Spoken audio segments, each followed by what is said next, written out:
What it do, golf fans? Welcome back to the Turn Dogs Golf Podcast. This is Liam. Alongside me is Jack. Jack, we had an interesting week in golf, I guess you could say, if you watched it at all, because it did not include any of the big names. But we were at the Mexico Open. It was not Aldrich Potgieter. It was Brian Campbell, the University of Illinois guy, by the way. Just going to point that out, who brought it home. Overall, thoughts on the week? Comments, concerns? Well, the concern was I had Potgieter as a winner at like 65, 66 to 1. Yep. And he just absolutely played too safe of golf. And we've talked about that on episodes in the past for a lot of these young guys that they go out and they fire 5, 6, 7 under rounds for the first 3 days and they get a lead and they change their entire game to not make mistakes and end up paying the price because that's not how they normally play. And that's exactly what happened here. And he screwed himself out of a major win. Shout out to Campbell, though, because I think he's missed like 5 of his last 8 cuts. And this is a absolutely life-changing win. And that was the wildest member bounce I've ever seen in my entire physical life. That was like, what did they say, like a $700,000 member bounce? Yeah, it was. Yeah, probably. It's funny because I think this event had the lowest FedEx points and like prize pool of any tournament this season. 40,000, where I think 40th place in 2 weeks gets like $250,000. Yeah, it's crazy. Which it happens. So I get it. So yeah, overall, very interesting week. Again, not a ton of huge names. In terms of in this field, I will quickly go through some of the notes I had on the week, and then Jack, if you have any highlights, we can end it with that. But again, it was Mexico. Notable guys to miss the cut, not many. Michael Thorbjornsen, Sam Stevens, Ryan Fox, and then Kurt Kitayama probably being the big one. Some of the low-priced options that Jack and I were all over. Santiago de la Fuente, who I commented, who I think was 6,300. Made the cut and finished T65. Mateo Manacero, 68th. Chris Ventura, T25. Andrew Putnam, T49. And then Aldrich Potgieter, who Jack was specifically all over, but I also highlighted, who finished second and lost in the playoff. Some notable misses by us. Basically, Kitayama. I highlighted Stevens, thought that he would be an interesting play. And then I'm going to talk about Thorbjornsen. That was a miss, but let me be clear on that. I said, and I quote, he's a great option if you want a differential choice from the rest of the field this week. Kind of a play, in my opinion. But overall, really 2.5 misses on that front, so nothing too bad. Outside of that, you did have some good names that did decently well. I think Akshay was, top 10 or top 12. Right. So there were a few other decent players that performed admirably. I want to say Steven Yeager was in there at one point. I don't know what he finished. I'm sure he was probably top 10. What's up? 6th. Yeah, 6th. Okay, so I knew he was up there. So there were a few bigger names that were actually like towards contention, but nobody was winning outside of Campbell and Potgieter towards the end there.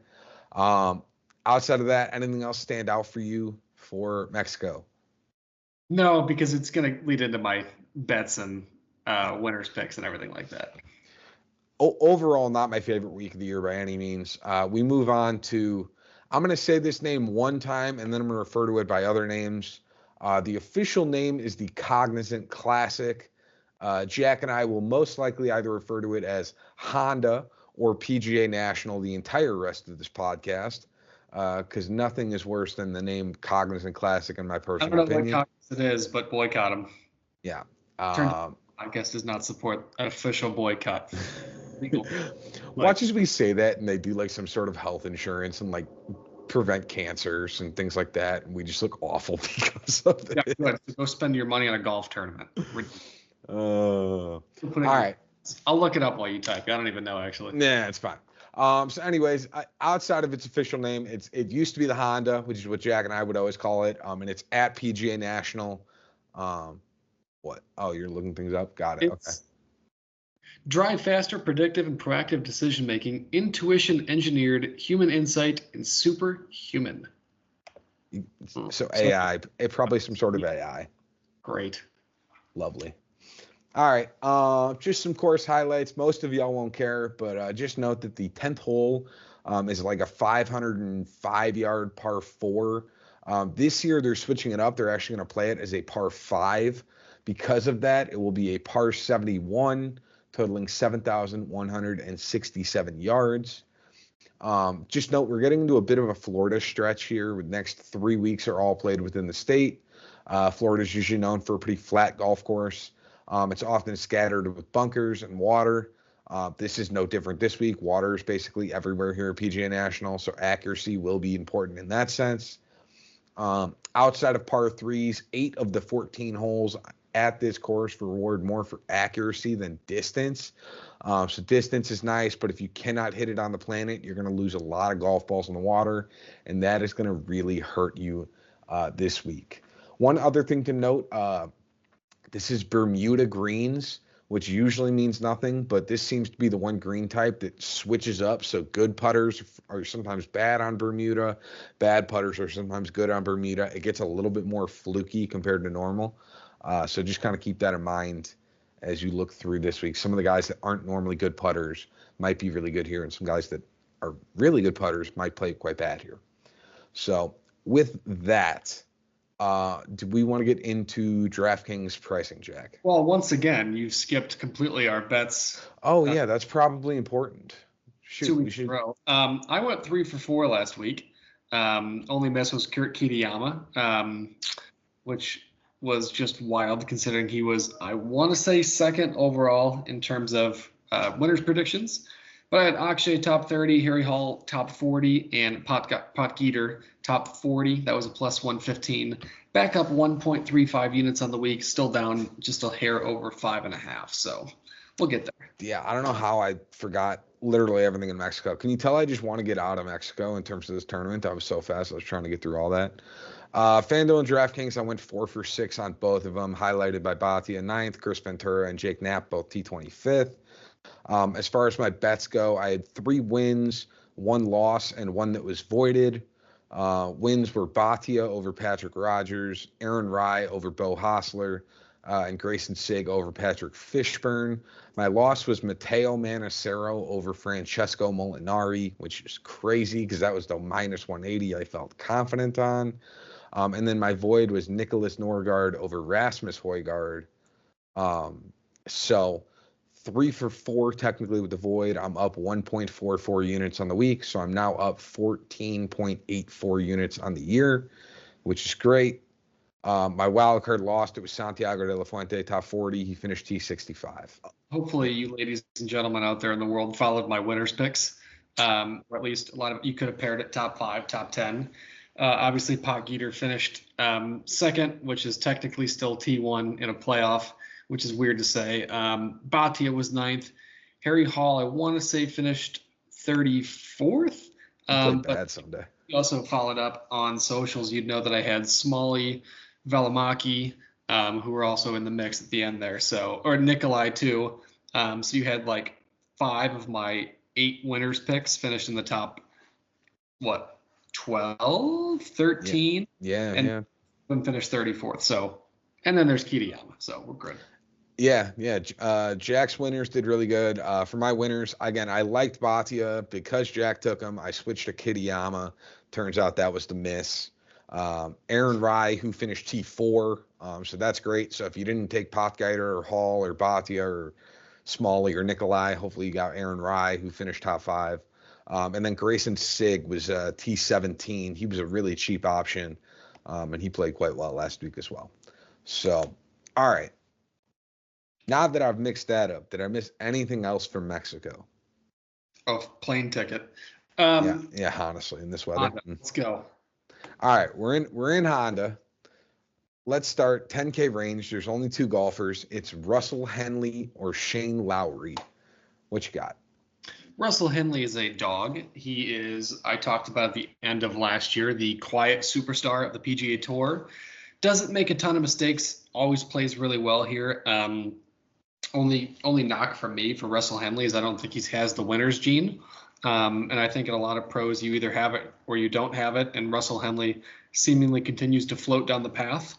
And I think he's going to do extremely well. I don't see him winning this event.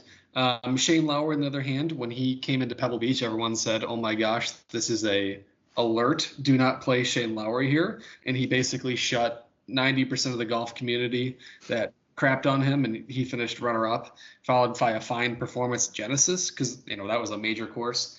And now you're going into a track here that I think he can really benefit from, and I think he can actually surpass expectations. So for me, if you're looking at upside, I have Shane Lowry number 1 and Henley 2. But I mean, if you're taking the safe scale, then Henley's going to be perfectly fine. I just don't see him winning. No, that's fair. I think I'm a little less high on Henley. So he won this event like 11 years ago.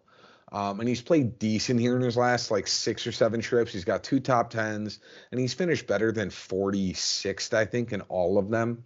So he should be a great fit for this course. Just keep in mind, he's actually lost off the tee on strokes gained off the tee in 6 of his last 7 starts.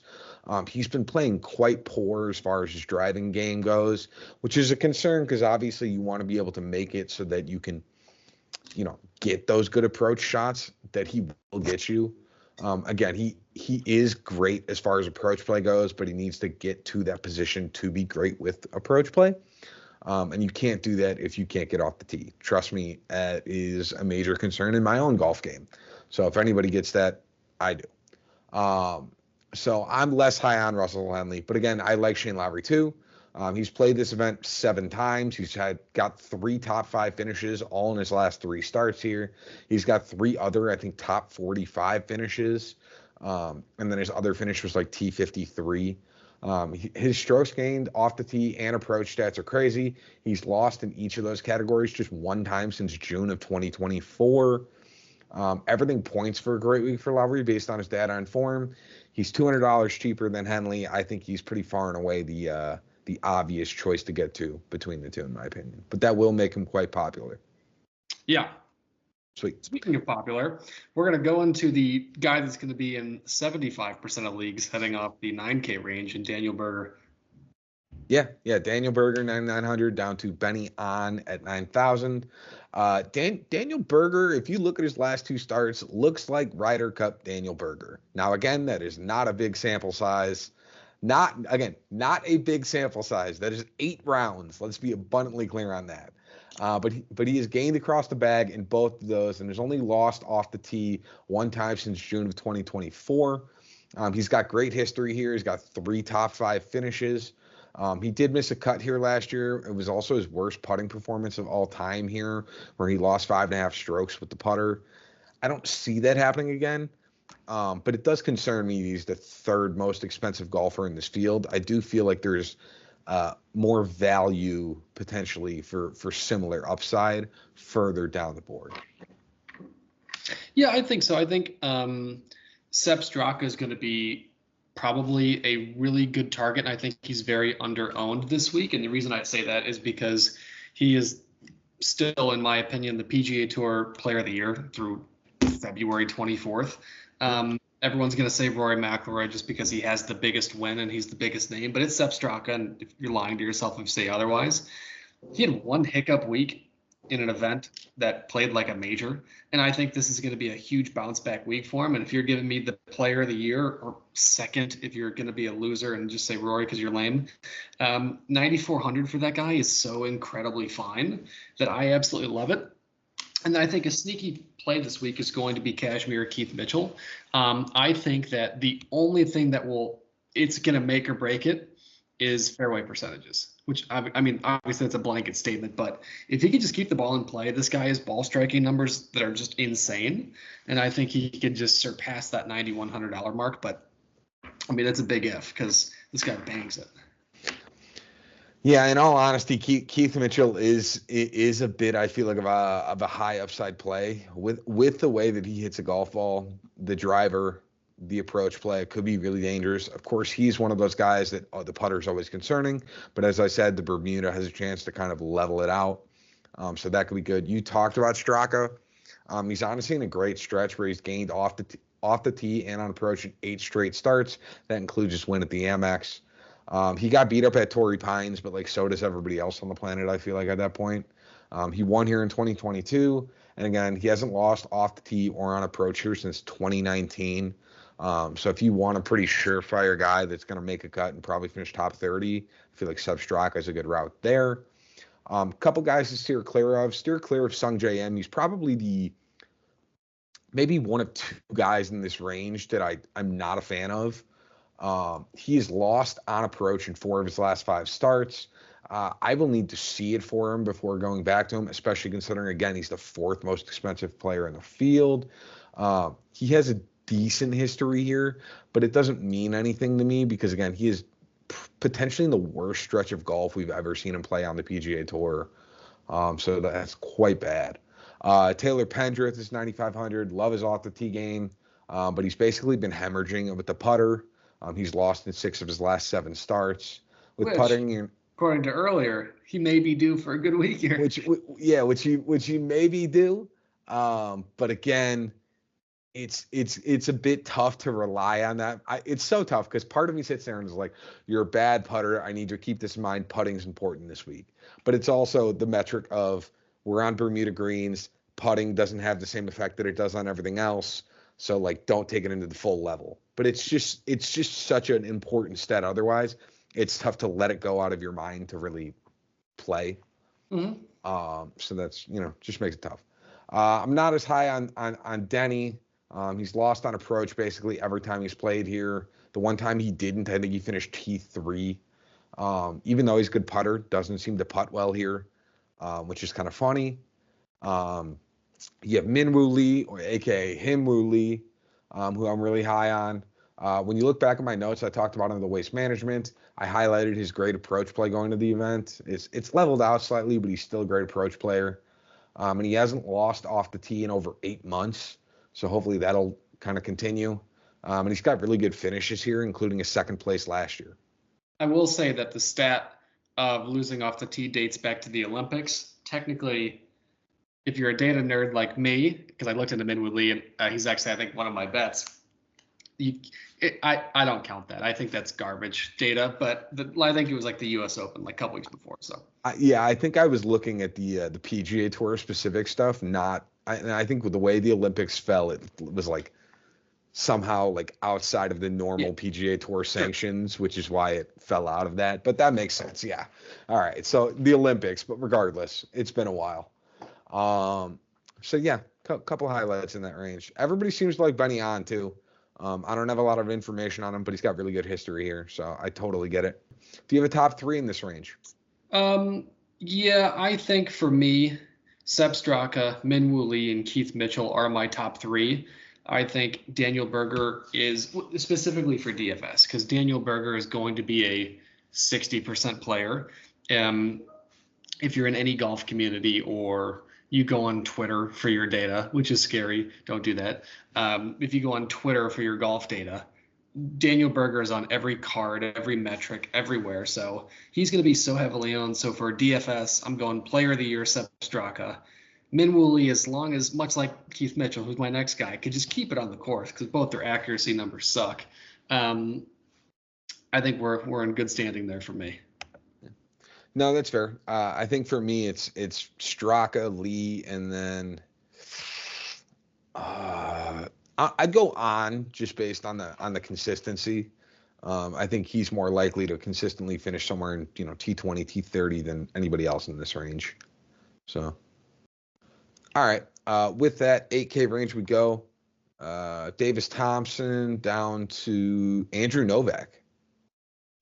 Yeah, this is a weird range for me, and I looked into this, and I don't want to say study because I didn't study, but like this is such a weird range for me because it's guys that are hovering, right? You have Michael Kim, who's not a huge name, but he dominates at a track like Deer Run, but has now played well in major style courses and then even carried over into Mexico. It's confusing. Ben Griffin, that we talked about, floating. Grazerman started off really hot, and now he's floating. It's a weird range for me. Kitayama screwed us over so bad last week that it's difficult for me to automatically go back. but it's also, this really suits his game. So it's a really tough spot for me, and everybody's going to have those weeks. I think what I'm most excited for is Jordan Spieth. And Jordan Spieth has looked better. Like, this is the first time in a long time. Now, if you just take a look at his finishes like a loser, you would actually not be able to take a look and see the progress that he's done and the changes that he's making. And you're taking a look at Pebble Beach, which was crazy, Genesis, which is a major style course that doesn't suit his game because it's a little long, and now you're plugging him into a track that he can actually succeed and dominate at. At 8,600, I'm actually really positive about Jordan Spieth, and I think this week and let me look at my schedule this week, and hopefully I'm hoping he plays at the Players. I haven't seen anything. Tiger's apparently confirmed, rumor. But this week and Players for Jordan Spieth, I think, are going to be 2 make or break weeks for a lot of major style plays. But I think Jordan Spieth can crush 8,600 this week. I'm going to be honest. Spieth actually scares me. I wrote notes on this. So he's playing this event for the first time ever, which is weird because like he usually has a pretty set and determined schedule. So it's interesting. Theories on why. You have what? I have theories. Yeah, well, he's got a kid coming soon, so he's got to make some extra dough. Dude, that guy's just 500. No, this I think he realizes that he probably has 2 or 3 great years of golf left. He will. First of all, I will say this: if you're one of those people that are new into golf with COVID, you don't know how Jordan Spieth was what Scotty Scheffler is right now. That's how good Jordan Spieth was. So for all you losers that see Jordan Spieth, and I will call you losers, I will call you out. You guys don't know what prime Jordan Spieth is like. 2015, 14, 16, that whole spread. Yeah. And even before that, he was dominating. I could go off for heavy detail. This guy's a monster. And I think the changes that he's made, the accuracy numbers that he's done, I think he has about 3 years of really high quality golf. So I think he wants to make a President's Cup. I think he wants to make a Ryder Cup. I think he wants to try and make an Olympic team. And I think more importantly, he wants to play himself back into these exempt events, elevated events, and probably get himself ramped for some majors. So yeah, we'll see. Well, regardless. So he's coming in on some form. He's lost with the putter in 6 of his last 7 starts. He's also lost on approach in 3 of his last 7 starts. Jack kind of highlighted he finished 4th at the Waste Management. Prior to that, he hadn't finished inside top 25 since Valero, which, if you don't know, is April 2024. Now, again, he doesn't play a lot of the cookie cutter like Mexico Opens. Bear in mind, he's playing a lot of tough competition. So it's not totally out of the question. I think Jack is trying to get ahead on the Jordan Spieth bell curve of him getting good again. I'm hesitant on when that curve is going to kick back up. I don't know if he's hit it yet. I think he might need a couple weeks. Thursday at 10:51 a.m. Jordan Spieth is back. First round leader. Sounds good. You have fun with that. There's also Cam Young, who I'm not high on either. If you look at his history, he's actually got 2 top 25s here. But that is not the same Cam Young we've seen the last 6 months. He's lost strokes on approach now in 9 straight starts, and has lost with the putter on 6 of those as well. If you think I am low on Jordan Spieth, I am 20 times lower on Cam Young this week. Some guys I am a fan of: Davis Thompson. He actually hasn't lost off the tee since May of 2024, so he's striping it. His approach play has been a bit more average since he won at the John Deere last fall. Hold on. Yeah, his approach play has been pretty average. He's gained in about half of his events. The one time he gained big, aka more than 2 strokes, he finished T5 at the Shriners. Even with bad approach play, he's still gaining tee to green in his last 4 starts. And you could argue that, if anything, is a good sign that he's going to be on an upswing soon. I think you are kind of trying to bite the bullet and get ahead of it if you go with Davis Thompson. I actually like Kurt Kitayama, by the way, this week. I'll get to him. You may have been burned by him last week, but he didn't play as bad as it potentially looked. He actually gained in all strokes gained categories outside of putting, where he lost 4.5 strokes. He's now going to Bermuda grass, where he gained 6 strokes putting across 2 starts here at PGA National. I'm going to try and forgive and forget quickly on this one. It's going to be quite difficult, but I think in this range where there's a lot of worrying players in my mind, he's probably a good option. Do you have a top 3 in this range? Spieth, No. Kitayama? No? I could force one. Okay. Do you have top 2 or top 1? Spieth is my number 1. I think Davis Thompson is a safe number 2. And I think Austin Eckroat could be a safe number 3, but I have these guys are all floating, so I'm not really staking myself anywhere here. That's fair. I'd probably go Kitayama, Davis Thompson, maybe Ben Griffin. I don't like it. It's really Kitayama and Thompson for me, so that's fair. All right. With that 7K range we go. We got Billy Horschel at 7,900 down to, oh, wow, there's a lot of guys in the 7K range. KH Lee, 7,000. I think for me, this is a very interesting spot because there are a lot of guys that are playing really good, and there's going to be a lot of people that play off recent performance. Like you see a guy like Alex Smalley, who I'll call out, who finished top 25 in 3 of his last 4, missed the cut at the Farmers. People are going to jump on him immediately, and they're incredibly wrong. I love Alex Smalley. I like the game that he has, but it is not built for a course like this. He needs to wait another week, and if he plays in Puerto Rico, he will be my winner's pick. And I will tell you that flat out. But for right now, if you pick Alex Smalley, you're just lying to yourself. But I think Brian Harman is going to have a resurgence this week. I think he has really been floating in terms of his game. He did really well at Sony, floated at Amex and Pebble Beach, and then Waste Management and Genesis. He's really started to come in terms of his game. And like this is a spot where those accuracy numbers can actually take advantage, because a lot of these dinky courses to start the year, it's just people bombing it. It's just people swinging as hard as they physically can and getting into a spot where they can flip a wedge. And I think Brian Harman has a really good opportunity to take advantage of these accuracy numbers. But I also in this category is Nikolai Hoyard, who I think has a genuine shot to win this event and is severely, severely mispriced. This guy with his irons and accuracy last week was just spec-frickin-tacular. And his accuracy numbers have always been a little down, but recently he's been really improved on the accuracy and incredible on the distance. His approach numbers are over 1 in like 5 of his last 6 starts, which if you think per round, that's actually really crazy. And around the green has been very minimal. But this course, you don't need around the green. Like if you're some kind of a golf nerd, you'll know that your wedges are going to be able to flip. You're going to be able to hold greens. You're going to be able to spin them. I think that's really going to negate this week. And I think Nikolai Hoyard is a spectacular choice at 7,400. Yeah, you kind of highlighted it. I like Hoyard as well.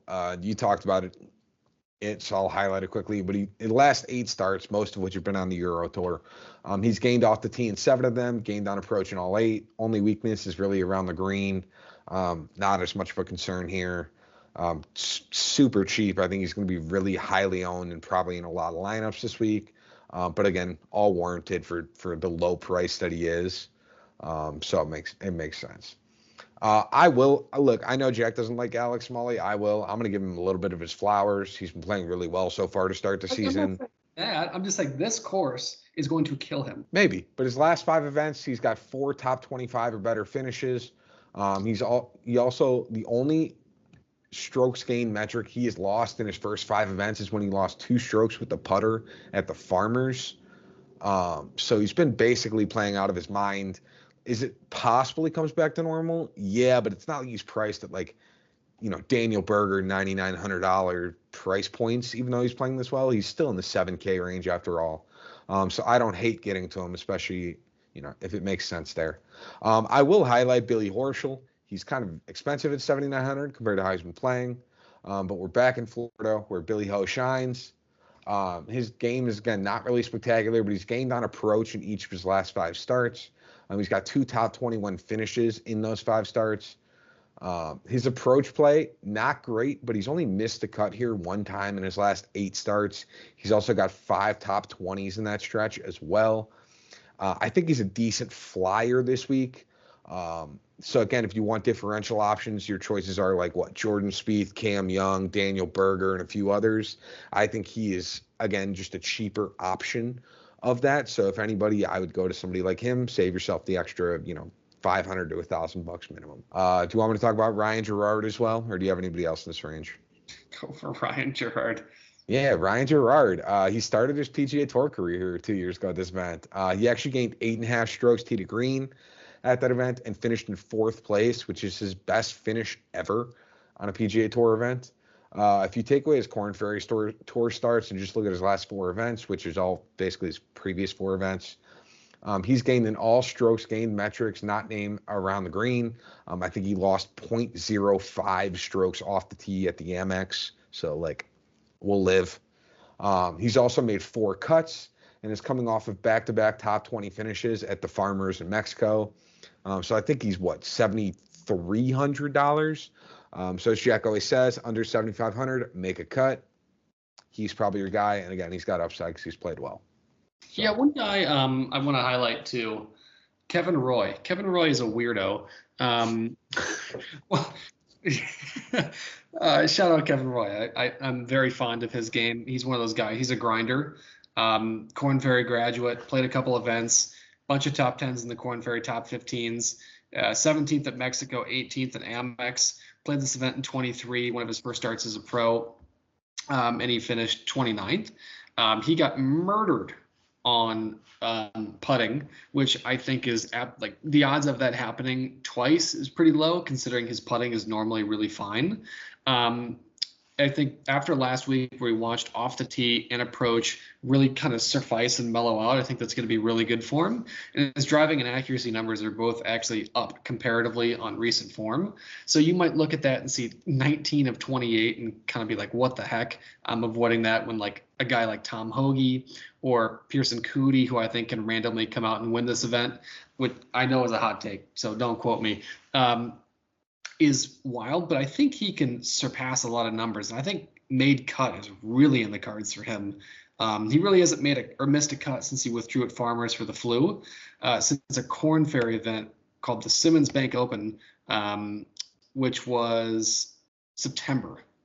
So we got time. No, that's fair. All right. Actually, let me highlight Luke Clanton real quick because he's probably getting his tour card this week. I think he just needs to make the cut. Correct. And then he'll get his tour card if that's right. That'll be point number 20. Yeah. So he's gained off the tee in every event outside of also losing 0.5. He lost it at the 3M Open.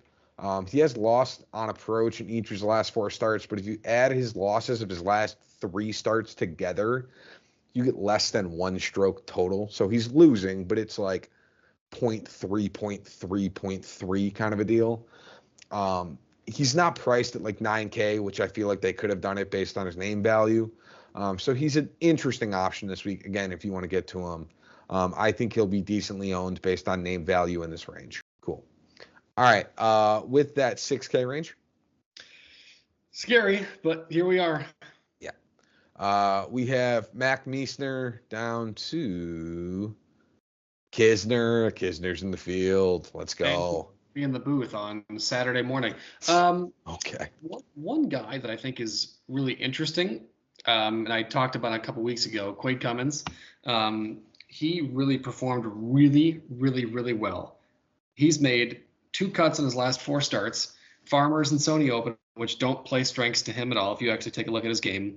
He's lost around the green, lost in approach, lost in accuracy, and is still finishing 24 and 32 and 34 respectively. Putting numbers are off the chart. And I think this is where his game could actually really take a turn for the best.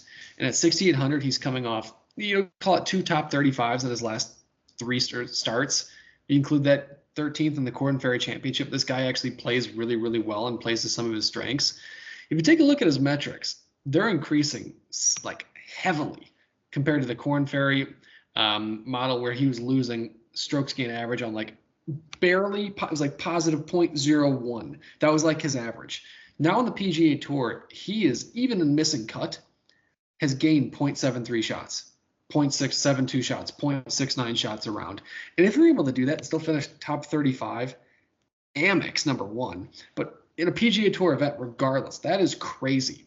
So these are spots like this where Quade Cummins, I think, can really do well. But there's also Matteo Manassero, who is just a grinder. He's a baller, and I think he's going to make the cut this week again. So if you on Wednesday morning or Wednesday afternoon before these tee times lock in, see his made cut, I'd lock it in. And then just as a fan, I don't think he will, but I'd like to see Rio Hisasune do well again. But I don't think he will. I'd love to see him do well. No, I have basically 1.5 guys I really like. I do actually like Quade Cummings. He's got an iconic name. As Cummins. What did I say? There's no G. Oh, there's no G. Okay. Quade Cummins. Again, iconic name. I will highlight Chris Ventura, who I talked about a little bit last week. I feel like he's pretty far one of the better options in this range. He's the main one I get to. He's gained on approach in 4 straight starts. He also hasn't missed a cut outside of Hawaii since like August, I want to say. Might have even been July. It might have been first week of August. So I think he's a great option, especially for a made cut, especially at 6,900. I again think Quade Cummins is pretty good. And then I don't hate Manacero if you want to go to it, but in all honesty, I feel like he scared me last week because he went like 4 under, 3 over, 4 under, 3 over across all 4 days. So I don't know how much consistency you'll get there if you're rooting for that. All right, with that, are we getting into lineups and bets? Let's do it. My DraftKings lineup, I'm not happy about this, but I did go Daniel Berger at 9,900. I wanted to make sure I copied my bases and covered my cards, even though I don't love it. I have Sepp Straka 9,400, Patrick Rogers 8,200. I have Brian Harman 7,700, Nikolai Højgaard at 7,400, and Pearson Coody at 7,100. 3 guys I touched on. So I don't know how I feel about it. I didn't love it, but you guys know me. I don't really care about DFS as much. So yeah. For my DraftKings lineup, I got Shane Lowry 10.5, Minwoo Lee 9.2, Kurt Kitayama at 8,300, Lucas Glover, who I didn't really highlight too much, but he's going to be a accuracy fiend at 7,800, Ryan Gerard at 7,300, and then Chris Ventura at 6,900. My FanDuel, on the other hand, I actually do like. It's Minwoo Lee at 11,100, Keith Mitchell at 10,100, or 900, whatever it is, Jordan Spieth at 10,500, Nikolai Højgaard at 9,500, Brian Harman 9,200, and Kevin Roy at 8,800. There you go. For my FanDuel, I went a little top heavy. I got Shane Lowry 11,800. I've got Minwoo Lee 11,100. I've got Benny On at 11,000. I've got Kurt Kitayama at 10,000. I've got Quade Cummings at 7,900, and I have Chris Ventura at 7,900. So nice. Top heavy for sure. Bets. I only have 3. Yeah. But I was surprised. One is a 10-unit play. So yes. I am going to be under a bridge, or I'm going to be purchasing a new watch after this play goes through. It is Nikolai Højgaard to make the cut at -200. Yep. There is just substantial coin on this one. I think this guy is one of the best up-and-coming players, and I think we always talk about how well he can do on the approach play, and his big weakness is around the green, which I think is really going to be negated this week.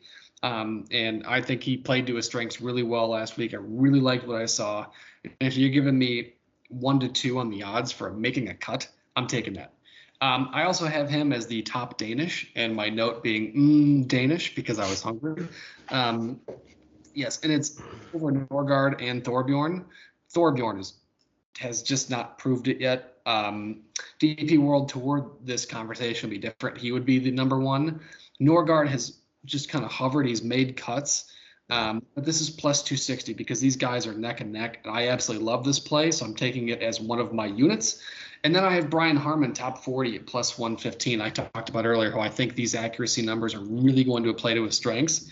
And I think this is a week he can actually start to shine and kind of poke through a little bit. You're giving me positive numbers. And I'm sure depending on the book you play, like I know if you do bet 365, there's placement points that'll come out later in the week. So he might be like 45th or better at minus 120 or 110 usually was what they do. You could absolutely take that. But if you're giving me plus money for an accuracy fiend, I'm taking it. No, that's fair. I like some of those bets. We'll see come Saturday morning if Jack is in a good mood or not based on Nikolai Hoyard You will making the not cut. see me next week. Yeah, if Christian is helping out again next week, that's because Jack missed the Nikolai Hoyard bet. That is for sure. I did 5 bets this week. One of them is a interesting one, needless to say. The safer ones are Rio Hitsasune over, don't make me pronounce this guy's name, Rikuya Hoshino. This guy's one of the best amateur golfers of all time coming out of. Amateur golfer. Amateur. Well, not Amateur. anymore. There's a reason. Whatever. He's an amateur golfer. Anyways, Rio is minus 150. I have Minwoo Lee over Ryan Fox at minus 110. Don't know why that one's in the books. That should be like minus 210. I completely agree. Where did you find that? I can gamble that religiously. That is on Bet365. Woohoo. Yeah. We have Seb Straka over Sung Jae Im at plus 105. We have Keith Mitchell over Cam Young at plus 105. And then we have Benny An over Sung Jae Im and KH Lee at plus 190. That is a big swing for me. We will see, but again, I'm not high on Sung Jae Im. I don't think KH Lee is at the same level of Benny An, and Benny An has great history here. So those are my 5 bets. For wild cards, Jack, you want to go through yours real quick? You want me to say it while you dig? You're digging. Keith, top 10, plus 360. Absolute devastating lock. Well, not really a lock. Don't actually take it. But if he can keep the ball on the fairway off the tee, I think he hits this number. That's the metric. Now, obviously, there's more that goes into it, so it's a blanket statement. But like, if he can get the ball off the tee into a good spot, this guy has got such pure ball striking. His short game is disgustingly underrated, and I think he can hit top 10. I also am able to see, seeing Minwoo Lee at minus 115 and Ryan Fox at plus 250 probably means there's another guy that's not in here yet. But for right now, it looks really good. Yeah, they don't have it listed. So usually when they don't have it listed on that Monday, it's because they're like an alternate. And I don't know who the alternate would be that would push that line to a crazy number like minus 115. That's Australian or New Zealand. It doesn't make any. I mean, Cam Davis isn't playing in this. Like, he'd be one that might affect the line that much. But regardless, Probably be updated probably by end of day. Regardless, I still like the minus one. Well, I got it 110, but I guess now it's 115. So I would look at that. For my wild card pick, I'm doing Billy Horschel top 20 at plus 225. Again, he's been top 20 here in 5 of his last 8 starts. Guy loves playing in Florida. That's really the main reason to keep an eye on it. I almost like this as a normal bet? Yeah, but he hasn't played great prior to this, so I think that is a better way to do it. So, winners, what are we looking at? Yeah, I'm just updating your spelling of Horschel right now because it's horrific. Oh, sorry, I was typing fast. I don't know. For me, I took a big hitter. I did take Shane Lowry to start.